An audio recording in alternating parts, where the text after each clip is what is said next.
मग आम्ही त्याच्या अगोदर एक वेळेस गेलतो भेटायला तिकडं.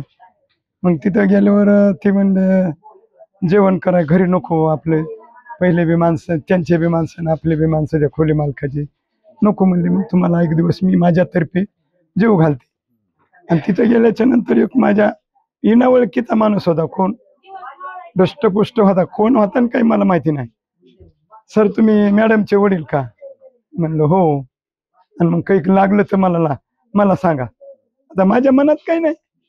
तितक्यात आमच्या मुलीनं बघितलं आणि माझ्या हाताला धरलं, म्हणून घेतलं. म्हणले जाऊ दे, त्यांचं काय काय आपल्याला काय गरज आहे यांची, असं म्हणले. बाहेर आलो, म्हणजे बाजूला आलो आम्ही दोघं. त्याच्यानंतर मग ते म्हणला बरं बरं बरं असं म्हणला.